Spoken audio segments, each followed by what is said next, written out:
Olá para você que está conosco a partir de agora. Nós vamos estar juntos, ouvindo a palavra de Deus, ouvindo aquilo que o Senhor quer nos ensinar através das Escrituras. E hoje o tema que eu trago, que eu vou trazer a partir de hoje, é entendendo o novo nascimento proposto por Cristo. É um assunto tão corriqueiro no meio cristão, mas que precisa ser verdadeiramente entendido à luz das Escrituras, para que traga verdadeiramente a vida e a liberdade que os filhos de Deus têm em Cristo. Amém? Jesus disse, em João, Evangelho de João, capítulo 3, versículo 3. João 3, 3. Em verdade te digo, que quem não nascer de novo não pode ver o reino de Deus. Tá? Jesus é bem enfático, e ele não estava falando com o povo, ele estava falando com o mestre da lei, Nicodemos. Nicodemos era um religioso da época, um homem de caráter ilibado, um homem religioso, um homem conceituado, e ele ouviu isso de Jesus. Por isso se faz necessário entender essa veemência com que Cristo disse isso. Em verdade te digo que quem não nasceu de novo não pode ver o reino de Deus. E uma coisa interessante, amados, é que nós, eu, você que está me ouvindo, a gente não escolheu vir ao mundo. Quem escolheu foi, se é que escolheram, né? Os nossos pais, né? Que a decisão deles de ter um filho. Então, a gente não escolheu como vir ao mundo, mas Deus nos dá a condição de escolher como a gente vai sair do mundo. Então, mas por que Deus vai me dar uma condição de como sair do mundo? Para onde? É isso que você tem que atentar, para isso que Deus deu a palavra, né? Através da palavra do Senhor, a gente entende que o homem não está no caminho, a gente olha até pelo contexto que a gente vive, o homem não está numa situação favorável. O homem vive separado de Deus. O homem nasce nesse mundo numa condição de separado de Deus. Ele herdou isso. É uma herança maldita, mas é uma herança. E ele, durante a sua existência aqui, enquanto tiver fôlego de vida entrando pelas suas narinas, ele precisa se voltar para o Criador, entender o que o Criador quis revelar com as Escrituras, e entender que precisa de salvação, e entender que precisa da salvação providenciada pelo Criador, né? Se o homem não atentar para isso durante a sua existência, ele vai partir daqui para definido a condição dele, condenado para sempre, separado de Deus para sempre, morto espiritualmente para sempre. Mas se ele atentar para a palavra do Senhor, ele sai daqui vivo para Deus, participante da vida de Deus, participante de tudo aquilo que Deus projetou para nós, né? E é isso que a gente tem que atentar. Então, esse assunto do novo nascimento é um assunto de extrema importância, que precisa ser entendido não pela filosofia, não por doutrinas humanas, precisa ser entendido e interpretado pelas próprias Escrituras, né? É um assunto extremamente importante, porque as pessoas entendem que o novo nascimento é uma renovação, é um despertar espiritual, é uma reprogramação, né? Não, novo nascimento não é isso. O novo nascimento é uma obra que precisa ser entendida, é uma obra de Deus, né? E o único meio de nascer de novo é através da obra que Jesus Cristo consumou na sua morte e na sua ressurreição. O novo nascimento é algo totalmente vinculado à morte e ressurreição de Jesus Cristo. Tá? E a Bíblia fala que todos nós precisamos nascer de novo. Todos. Não importa a sua classe, a sua raça, a sua religiosidade, todos precisam nascer de novo de Deus. Amém? E eu quero tratar um pouco sobre isso, esmiuçar essas ideias. E a primeira parte que eu quero tratar é que a Bíblia, de maneira geral, ela vai tratar de dois nascimentos. Dois nascimentos, duas gerações. A Bíblia ela gira em torno desse assunto. Dois nascimentos e duas gerações. Ah, mas tem tanta gente que nasceu na Bíblia? Não, eu estou falando de um primeiro nascimento e estou falando de um último nascimento. Esses dois marcam a história e o que Deus está fazendo na humanidade. O primeiro, vamos lá ver então, o nascimento em Adão. Nascimento em Adão. Sempre frisando, né, que Adão e Eva não é uma história da carochinha, não é uma fábula, não é uma história simbólica. Adão e Eva são personagens reais que são mencionados por todas as partes da Escritura, inclusive pelo próprio Jesus, de maneira indireta. E a gente precisa... E toda a linguagem bíblica gira em torno disso. O nascimento em Adão, que foi o primeiro homem criado, onde começou, onde Deus deu o start. É preciso entender isso, que em Adão, ele estava num ambiente totalmente diferente do que a gente possa imaginar, que não é esse ambiente que a gente vive nessa terra. Ele estava num ambiente de glória, ele estava num ambiente onde Deus deu start para o propósito dele de criar filhos à imagem do filho dele. E Adão foi o primeiro a ser criado, né? Então ele é chamado, ele era uma semente, a semente da raça humana. Mas ele falhou. Ele é um fruto que não vingou. Ele é um fruto que se tornou impróprio. Logo no início ele falha e se torna o fruto impróprio para o propósito de Deus, levando consigo toda a perpetuação da sua espécie.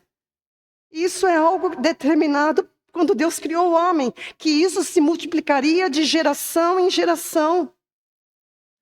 Então, Adão se tornou, a Bíblia chama de semente corruptível. Ele se tornou a porta larga. Adão é a porta larga por qual entrou toda a humanidade. Eu e você entramos por essa porta, que é o nascimento natural, né? Todos entram pela porta larga. É Adão, o cabeça da raça humana. Ele abriu essa porta maldita, mas abriu, né? O único que não entrou por essa porta foi Jesus Cristo, porque ele não foi gerado da mesma forma que nós somos. A história está na Bíblia.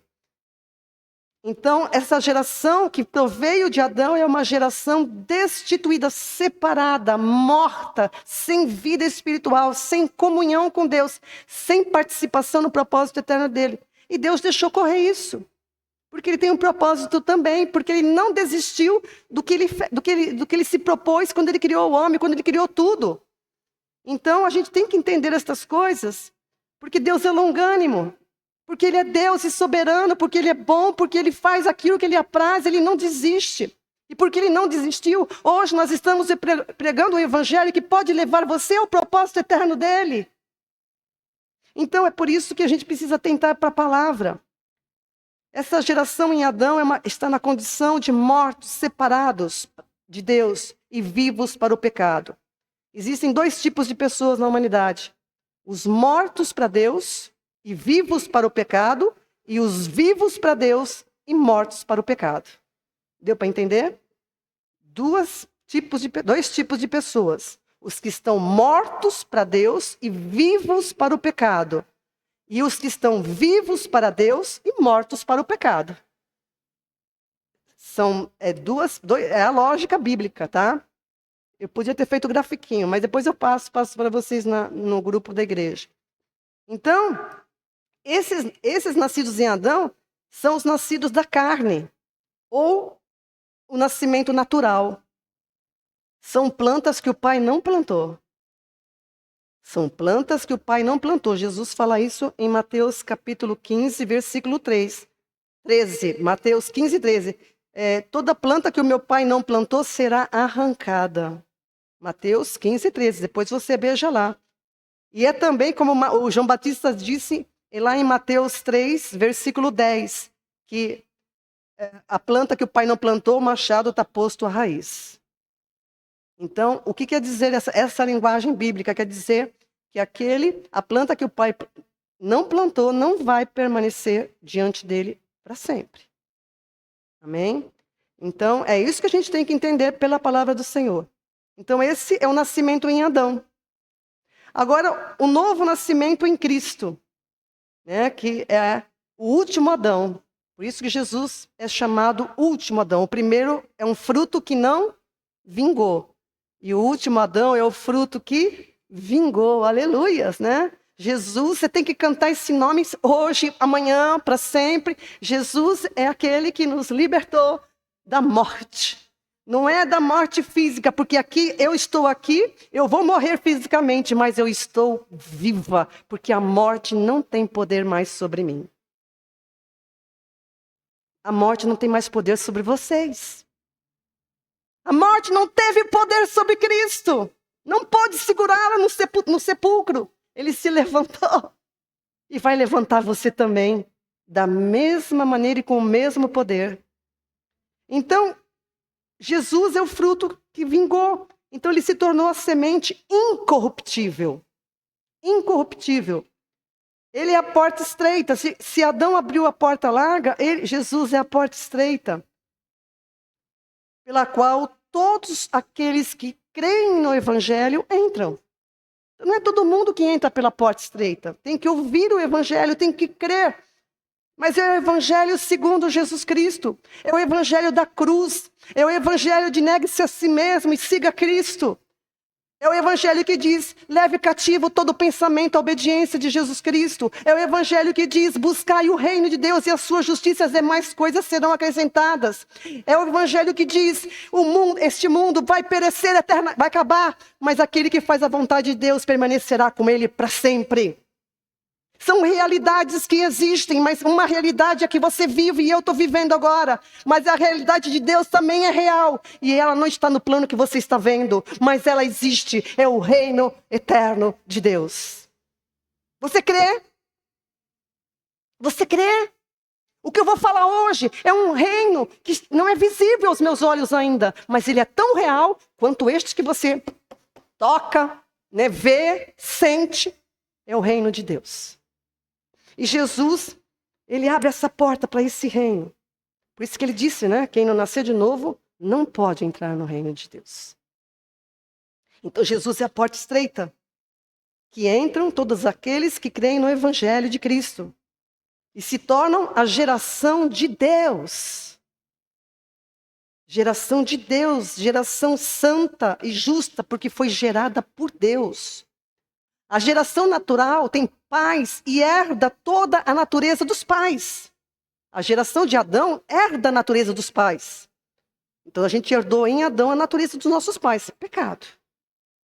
Mas aquele que é gerado de Deus, ele herda a natureza de Deus, participante da glória de Deus. Amém? Por isso essa geração de Deus, ela é santa. Então eu sou santa. Não é por causa dos meus atos. Você é santo, não é por causa dos seus atos. Você é santo, você é justo, porque Deus gerou você em Cristo Jesus. E é óbvio que quando eu entendo isso, quando eu tenho plena consciência disso, eu vou agir conforme isso que eu vivo, que eu sou. É aquilo que a gente cantou aqui hoje.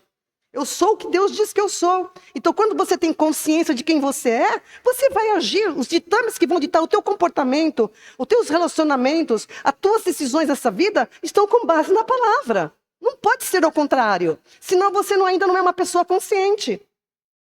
E tem muito crente não consciente das coisas de Deus, infelizmente. Porque atina para a sua própria vontade, não para a vontade do Pai. Então, Cristo é essa geração, dele procede a geração de Deus, gerada por Deus, santa e justa. São os nascidos do Espírito. Nascidos do Espírito. Ser nascido do Espírito, o termo, quando esse termo aparece assim, nascidos do Espírito, gerados pelo Espírito, significa palavra. Tá? Esse termo, no original, significa palavra. Palavra de Deus. Nós somos gerados pela palavra, né? E nós somos plantas que o Pai plantou e que herdarão o reino de Deus. Isaías 61:3, né? Anote e depois veja. É a planta que permanecerá para sempre, plantada pelo Senhor. Então perceba, amados, que são duas naturezas distintas. Ou você está numa, ou você está noutra. Não existe meio termo. São naturezas e gerações distintas. A primeira, em Adão, foi destituída da glória de Deus. A segunda criação em Cristo é participante da glória de Deus. Né? Que é essa obra que Cristo veio fazer ao mundo. As pessoas não entendem a obra que Cristo veio fazer ao mundo. Ele não veio trazer uma moral, ética, uma conduta, um padrão de econômico, social. Não, Jesus veio fazer isso. Né? Ele veio nos tornar pessoas espirituais participantes da glória de Deus. Tá ok? Então, a primeira destituída, a segunda participante da glória. A primeira gerada em Adão, que foi o desobediente, que fez o fruto falhar. Se tornou a semente corruptível que gerou homens carnais. Tá? A segunda geração, que é em Cristo, o obediente. Né? Cristo foi o obediente. E isso é a grande diferença das duas gerações. Presta bem atenção, porque é isso que gira em torno das nossas vidas. Você permanece ou na desobediência, ou você se torna um obediente, como Cristo foi até a morte. Ser obediente é perseverar até o fim. Para mim, para você hoje, é perseverar até o fim. É entender o evangelho e perseverar nele até o fim. Isso significa você permanecer no Senhor. Então, a segunda geração é gerada no obediente. Se tornou a semente incorruptível que gera homens espirituais. Então, as pessoas, elas buscam uma espiritualidade. Mas a espiritualidade que a Bíblia fala é o nascer de novo. E esse nascer de novo, o homem não atua nisso. Porque é poder de Deus, como a gente vai ver no decorrer dessa palavra. A gente precisa entender isso pelas Escrituras. O verdadeiro significado de nascer de novo está em ser gerado a partir de uma nova semente, que é a semente que é Cristo, incorruptível, que cria um novo ser com uma natureza inteiramente nova, espiritual. E é isso que a mente humana natural, ela reluta para aceitar isso. A mente natural do homem, ela reluta, ela não entende isso. Como é que pode isso, né? Nicodemos perguntou para Jesus, por acaso eu vou poder entrar de volta no ventre da minha mãe? Então, as pessoas que não entendem fazem esse tipo de pergunta tola. Porque as coisas de Deus são espirituais, são profundas, e não são discernidas pela mente natural. Elas têm que ser discernidas pela palavra do Senhor. Então, aquele que nasceu de novo, ele nasceu de uma semente incorruptível. E é uma nova pessoa. É uma nova pessoa, eu sou uma nova pessoa. Embora a gente permaneça no mesmo corpo mortal e viva no meio ainda de um mundo corrompido. E você precisa entender isso da geração. Quando uma mãe gera uma criança, está dentro do ventre. Ninguém está vendo a criança, né? Mas a criança está se desenvolvendo lá dentro. Está se formando. Todo mundo sabe disso, né? Eu sou mãe e sou avó e eu acompanho isso. Né? A gente acompanha através dos ultrassons. Até a criança vai se formando lá dentro. Ninguém está vendo nada, mas está vendo uma formação. E aí vem o parto, que é quando a criança vem à luz. Mas a criança já era real dentro do ventre. Não é verdade? Ou não é? A criança já era real naquele ventre. Ela estava sendo formada, já tem um corpo, uma alma e um espírito. Então, a mesma coisa acontece com o nascimento espiritual. Nós somos gerados já.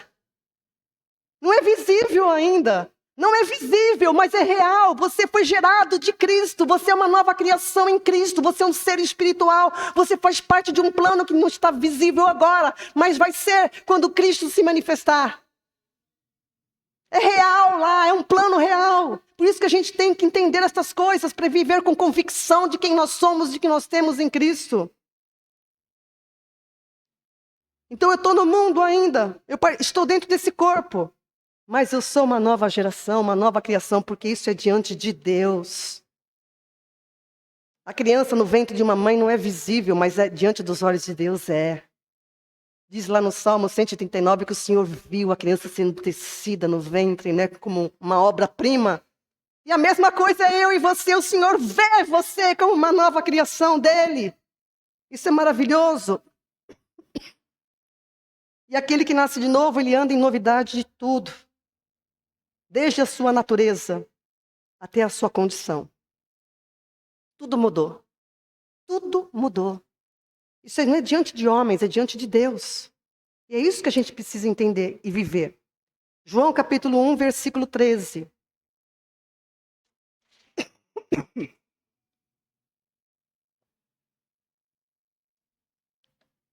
João 1,13 diz: filhos não nascidos do sangue, nem da vontade da carne, nem da vontade do homem, mas de Deus. Que coisa preciosa! Você e eu nascemos o nascimento da vontade do homem, da carne e do sangue, que é o nascimento natural. Mas todos nós precisamos nascer de Deus. Isso só é possível através da fé no Evangelho da cruz de Cristo. Só é possível através do Evangelho da cruz. Nascidos de Deus. Trata-se de uma transformação radical na natureza do crente diante de Deus. Então, a minha natureza foi mudada diante de Deus, e não visível aos olhos das pessoas desse mundo, mas diante de Deus. Isso que precisa ser entendido, porque as pessoas fazem julgamento segundo a aparência. E a Bíblia fala, não julgue segundo a aparência, mas julgue segundo a palavra. Então, eu não posso olhar mais para vocês segundo a carne, porque vocês não são mais carnais. Ah, mas a gente comete falhas. Mas essas falhas precisam ser corrigidas, sim, ou atentadas para elas, mas não é isso que te torna uma nova criatura. Você agora é uma nova criatura em Deus, e eu tenho que olhar para você, que nem a Aninha falou no começo, eu tenho que honrar você como filho de Deus, e você me honrar como filha de Deus, participantes da mesma glória e do mesmo propósito. Então, essa transformação é diante de Deus, e não na existência do crente neste mundo, né? Então, pelo poder do Evangelho, o cristão é separado do mundo. Então, eu fui separada do mundo para Deus, para uso exclusivo de Deus. Então, se a pessoa não teve o entendimento mudado, ela não vai agir dessa forma. Entende como é que são as coisas? Por isso que é preciso ter entendimento. Quando a pessoa não entende que eu sou de uso exclusivo de Deus, ela ainda vai oferecer os membros dela para coisas que não são lícitas.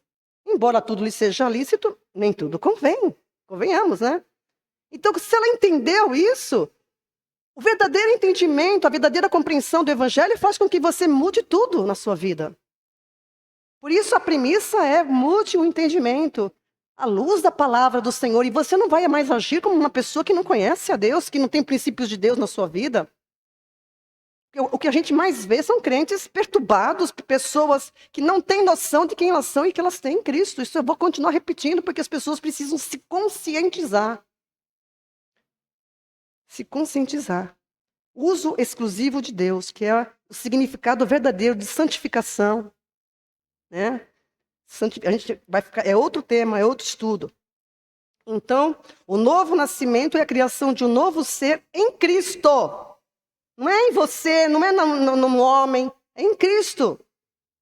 Né? Resultante da obediência do Evangelho que conduz o homem à morte. Aqui que vem o choque, né? Porque as pessoas não engolam, não passa para as pessoas isso. Vou repetir com calma.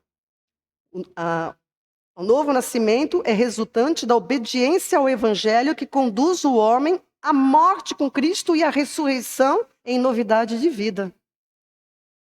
Então o Evangelho da cruz não é prosperidade, é morte. O Evangelho da cruz não é que as pessoas pregam por aí. Eu preciso pregar. Paulo tem uma passagem que ele fala assim, ó. O Senhor me lembrou hoje de manhã, eu vou tentar ver se eu acho aqui, é Gálatas 4, Gálatas 4:19. Não é Gálatas 4:19, não. Deixa eu ver, 1 Coríntios, deixa eu ver se eu anotei. 1 Coríntios 2, aqui, achei. 1 Coríntios 2, abra a sua Bíblia, não está aí não, tá? Primeira carta aos Coríntios, capítulo 2.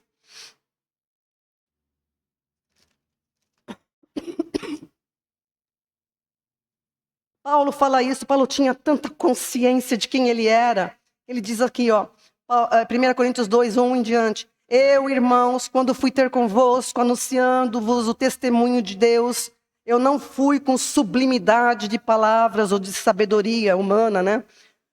Pois nada me propus saber entre vós, senão a Jesus Cristo, e este crucificado. Então, ele não foi pregar prosperidade. Se você aceitar Jesus, você vai prosperar nesse mundo. Se você aceitar Jesus, a sua vida vai mudar. É uma distorção.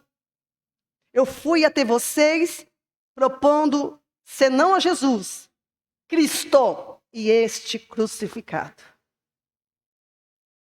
E eu estive convosco, e vai assim por aí diante, tá? Mas veja aqui qual era o objetivo dele. E aí no capítulo 1 mesmo, que ele vai falar, né, que a palavra da cruz é loucura para os que perecem, mas para aqueles que são salvos é o poder de Deus, aleluias. Então Paulo tinha essa dimensão, né? O evangelho conduz o homem à morte com Cristo e à ressurreição em novidade de vida. Quando o homem crê em Cristo, ele morre com Cristo, é sepultado com Cristo e ressuscita com Cristo em novidade de vida. Isso daí é num plano que você não vê, mas é real. É real! É real. Amém? De forma que o homem que é da salvação, ou seja, eu e você, a pessoa que é da salvação em Cristo não é mais a mesma pessoa que veio ao mundo. Você não é mais a mesma pessoa que veio ao mundo. Você nasceu destituído de Deus, agora você é participante, você é outra criatura. Para Deus. Realidade de Deus. Mundo espiritual, real. Você está no ventre. Pensa assim, eu estou sendo gerado. Mas a criança no ventre já tem todas as características do pai e da mãe. Entende? Então, o nascimento espiritual é a mesma coisa. Quando que você vai? O parto. É quando nós somos arrebatados, ou quando a gente morrer aqui, que a gente acordar diante do Senhor e a gente receber o corpo transformado, aí se manifestará quem somos nós verdadeiramente. E patente. Amém? Mas nós já somos. Eu não vou ser quando eu nascer. Quando Cristo se manifestar, eu já sou agora, você já é agora, participante da natureza de Deus. Você já nasceu de novo. Então, a pessoa que é da salvação não é a mesma que veio ao mundo, visto que do homem que veio ao mundo só é aproveitado o barro. Isso é demais, isso é Deus poderoso, Criador, Bará, o único que pode conjugar o verbo Bará, criar do nada. E aqui ele cria, ele aproveita só o barro, mas ele faz uma nova criatura. Então, mas com um novo coração e com um novo espírito. Ele cria uma nova criatura com um novo coração e com um novo espírito, conforme a promessa de Deus, né? Ezequiel capítulo 36, versículos 25 a 27.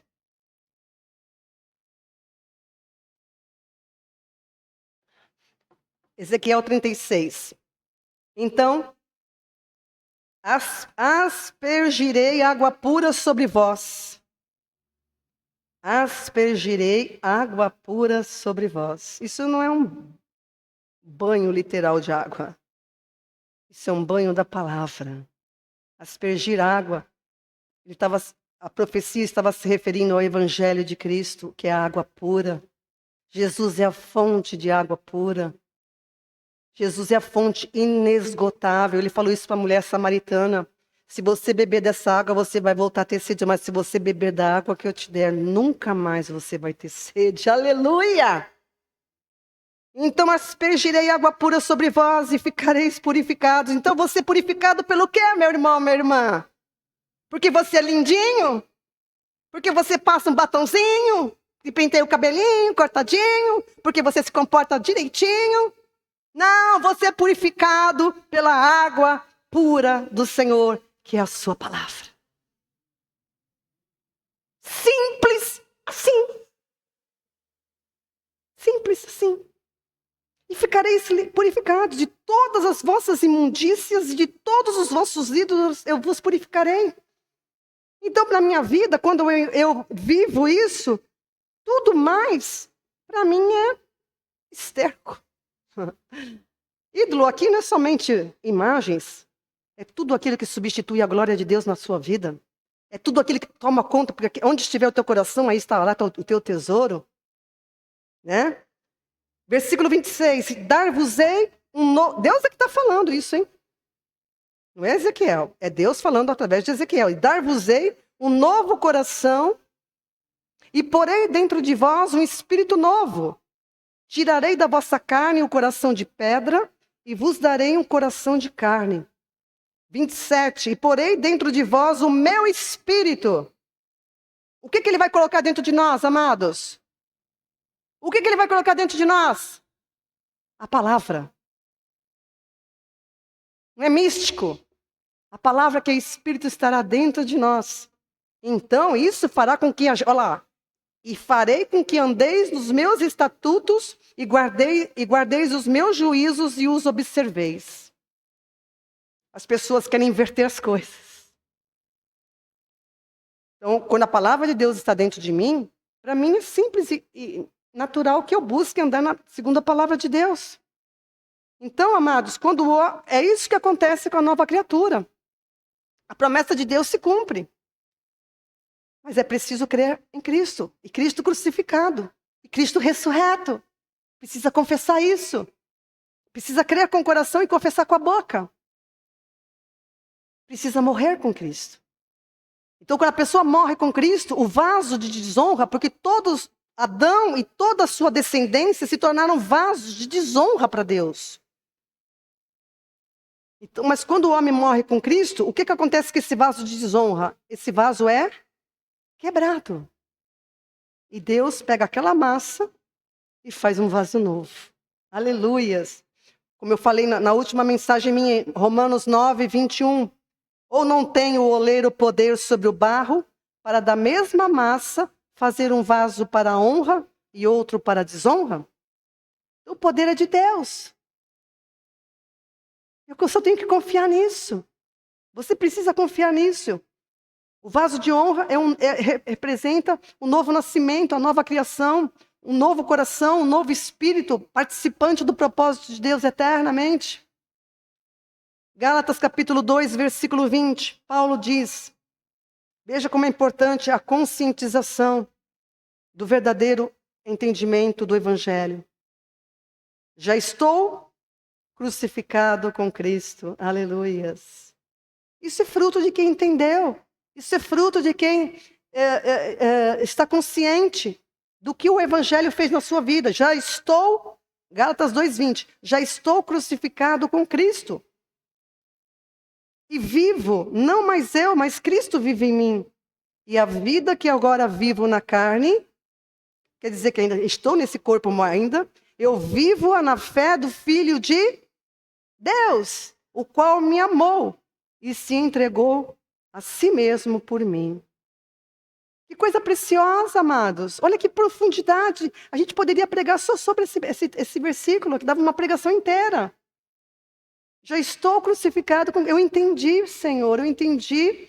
Eu estou sendo gerado... Estou agora... É uma geração nova, que não é ainda totalmente visível para o mundo, mas é real. Né? E é uma geração de Deus. A vida que eu agora vivo, vivo-a na fé do Filho de Deus. Aleluias. Então é assim que a gente tem que andar, queridos. Andar nessa fé.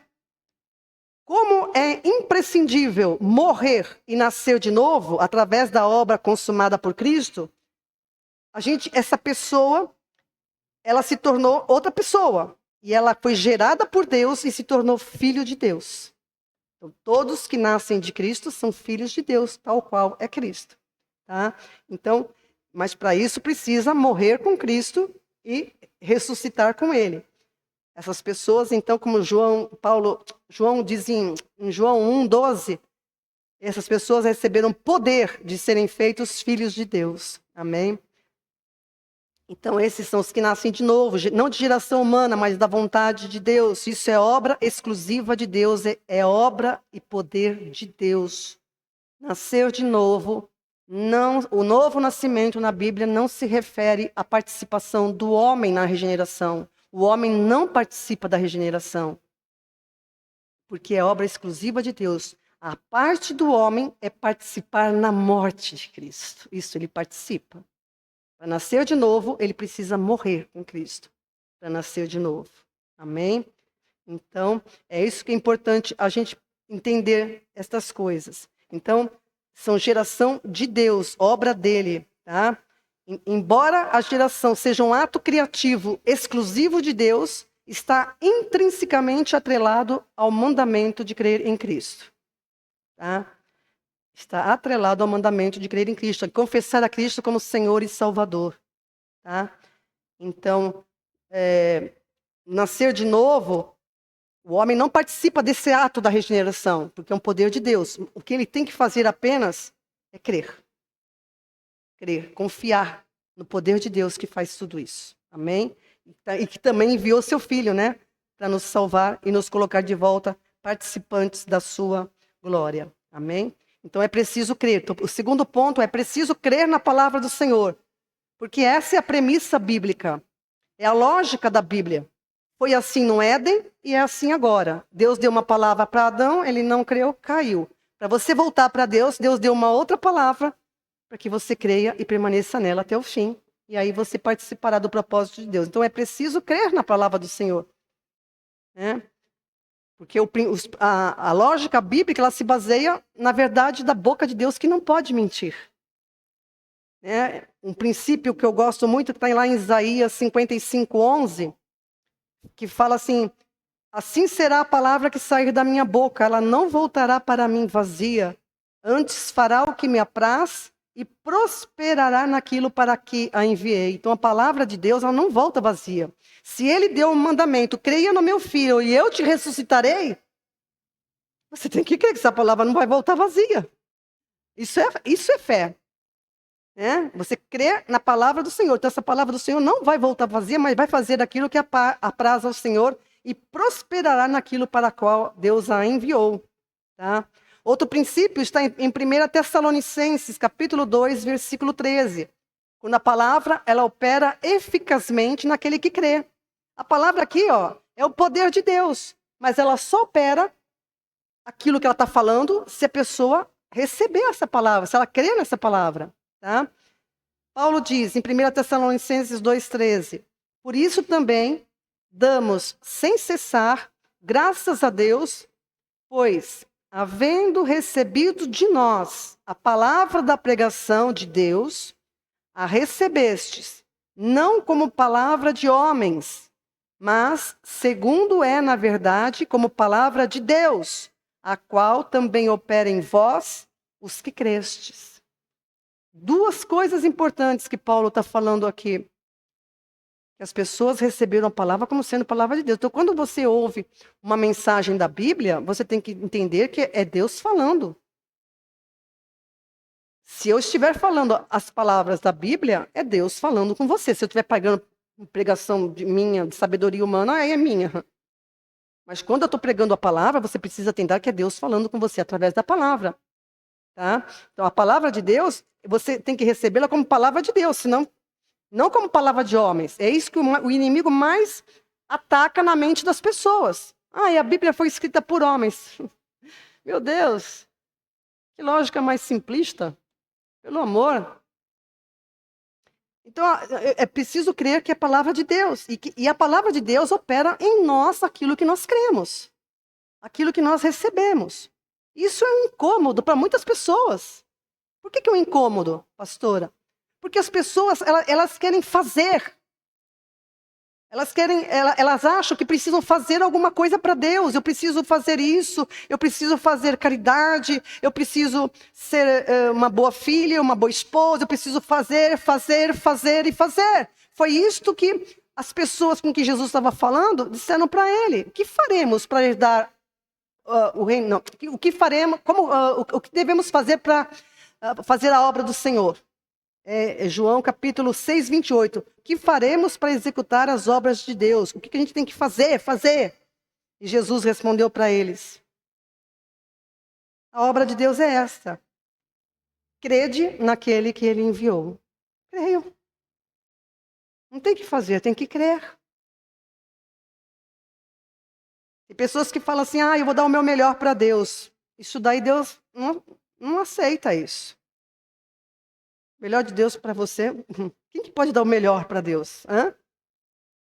Esse tipo de expressão, coisas desse tipo, eu vou dar o meu melhor para Deus, não é isso que glorifica a Deus. O que glorifica a Deus é você ter a palavra dele no teu coração e obedecê-la.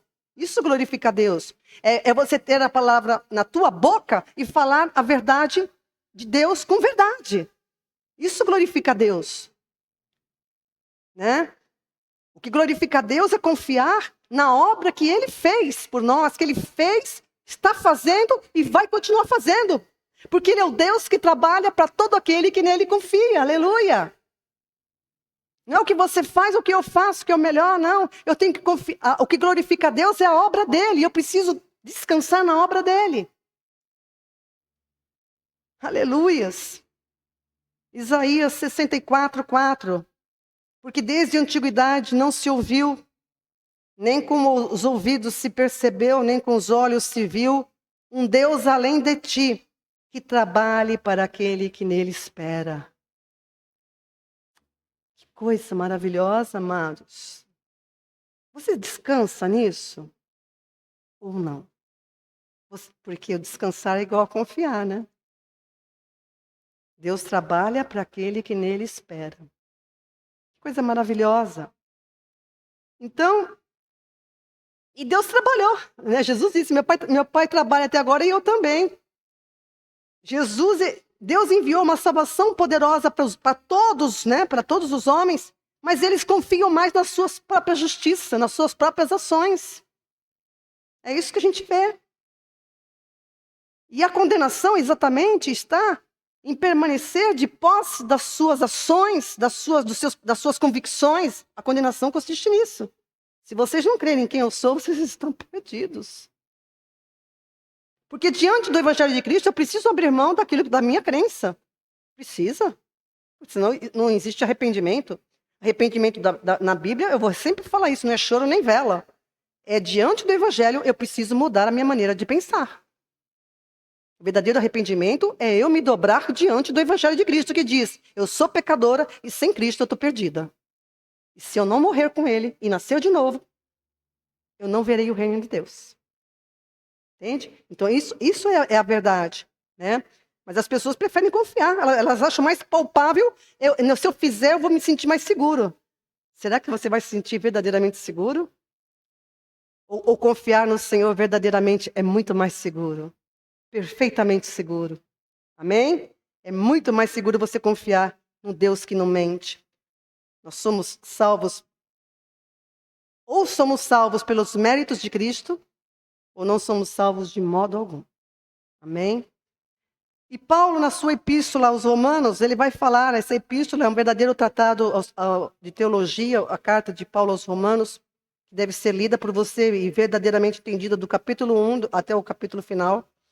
E ele esclarece que a justiça da fé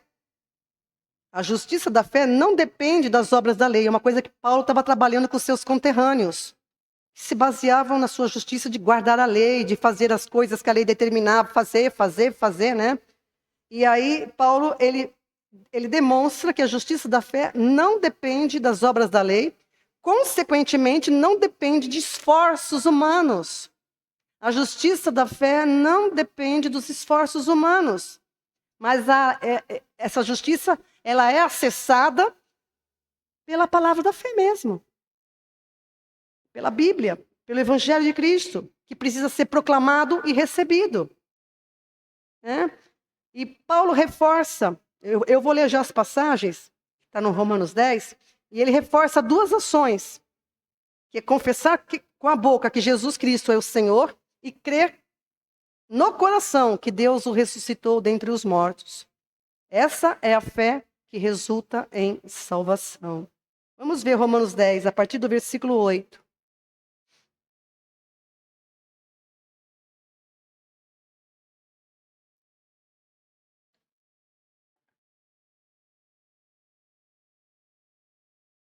Mas que diz, a palavra está junto de ti, na tua boca e no teu coração. Esta é a palavra da fé que pregamos. A saber, Se com a tua boca confessares ao Senhor Jesus e em teu coração creres que Deus o ressuscitou dentre os mortos, serás salvo. Visto que com o coração se crê para a justiça e com a boca se faz confissão para a salvação. Então, a pessoa que diz que crê em Cristo Jesus, ela tem a confissão igual. Que se não bater, essa pessoa está se enganando a si mesma. Então aqui está o princípio lógico.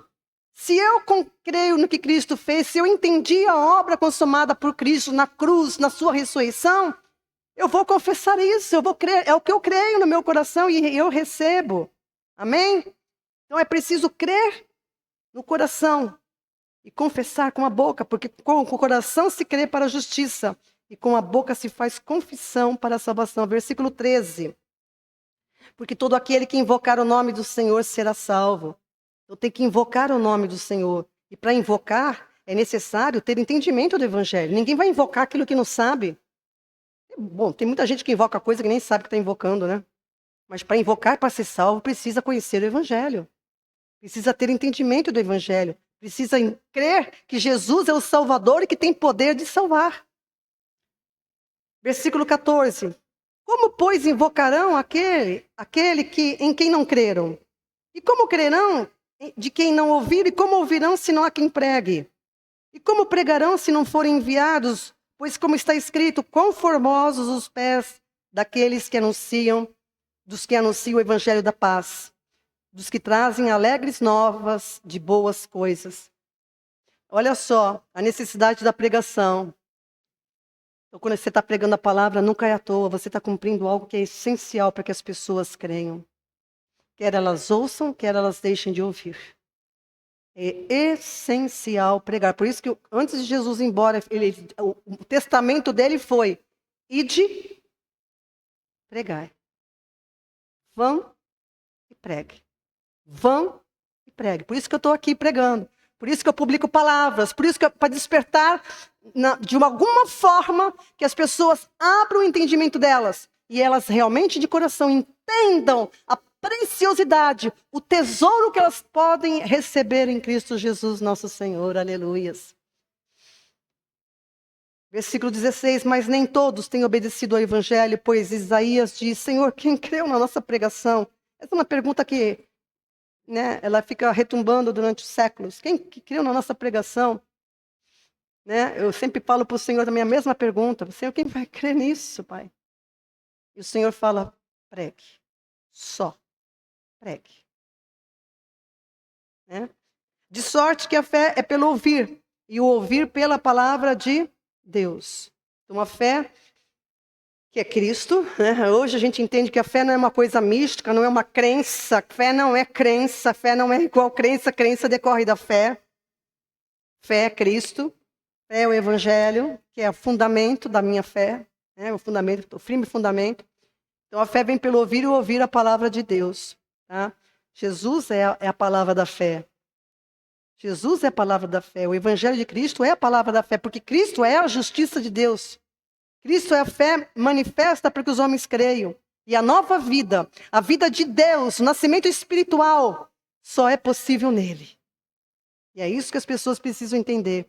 Embora a regeneração, que é o novo nascimento, seja obra divina, ela é mediada pela proclamação da palavra, que é mandamento de Deus, e pela resposta obediente por parte do homem. Então, como que o novo nascimento se opera? Pela palavra, na obediência do homem. Então, a parte do homem é o quê? Obedecer. Quando ele crê, a palavra que é poderosa, ela opera eficazmente naquele que crê, transformando ele numa nova criatura. Amém?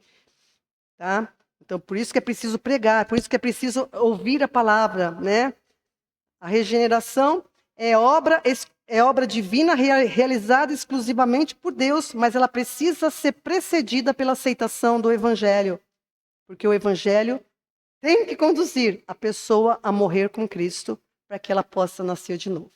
Amém? Então, essa é o significado. Deixa eu ver aqui o tempo que eu tenho. Eu não vou correr aqui, não, eu vou falar disso. Por isso que Jesus falou E que algumas igrejas usam isso até nos seus rituais, né? Ser participante da carne e do sangue de Cristo. O que significa isso? Né? Ser participante da carne e do sangue de Cristo. A gente vai ver na semana que vem, se Deus assim permitir. Amém? A sequência dessa ministração, entendendo o novo nascimento, tá? O que é ser participante da carne e do sangue de Jesus Cristo. O Senhor abençoe você que me ouviu até agora. Que você examine, né? Se você não tem uma Bíblia, compre uma Bíblia de papel. Eu recomendo as traduções mais antigas, não as mais novas. E deixe que Deus, na tua busca, se deixe ser encontrada por você. Amém? Deus te abençoe em nome do Senhor Jesus.